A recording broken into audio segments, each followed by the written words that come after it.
Hi everyone, welcome back to EzriLaw Fun Podcast, the show that shares interesting issues about the law where you can relate in daily life.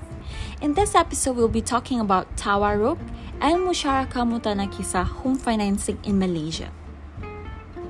First of all, Tawarruq and Musharakah Mutanaqisah are becoming widely practiced Islamic financing products in Malaysia as a replacement for Buy Bitaman Ajil (BBA) home financing.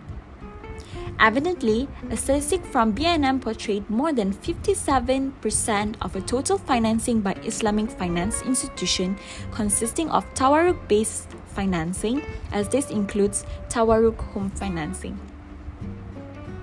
So what is Tawarruq home financing?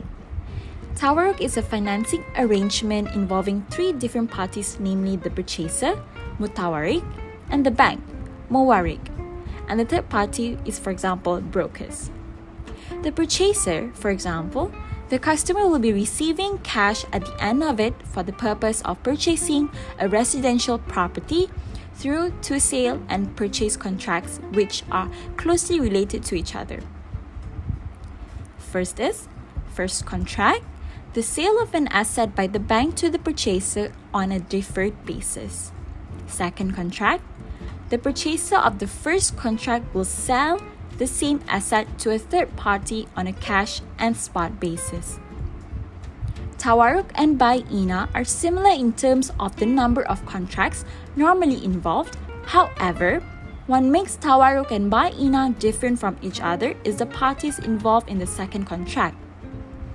In Tawarruq, the second contract is made with a third party, whereas in Bai'ina, there is no involvement of a third party in the second contract.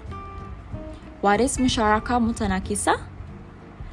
Musharakah Mutanaqisah literally means diminishing partnership. The concept of home financing is based on diminishing partnership, where it consists of three different contracts, which are Musharakah, partnership, Ijara, leasing, and Buy, sale. There are three different steps to execute this home financing. First of all, Shirkat al-Mulk or joint ownership contract. The customer will need to determine the house, and both parties, for example, the Islamic bank and the customer, will contribute a certain value as his share and the bank will contribute the balance as their share. Secondly is Ijara contract.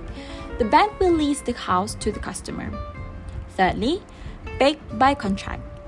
The customer gradually buys back the asset shares of the bank based on the pre-agreed tenure of repayment, and subsequently, the ownership of the house will be transferred to the customer. Therefore, in conclusion, in Malaysia, Tawarruq and Musharakah Mutanaqisah can be considered as the most acceptable and common products in Islamic home financing. That's all in this episode. Do listen to more of our EzriLaw Fun podcast in our Spotify, and do follow our Instagram and also Facebook for more sharings and also events that will be conducted by EzriLaw Fun. Alright, that's all from us in this episode. Thank you so much for listening. Bye bye, take care and have a good day.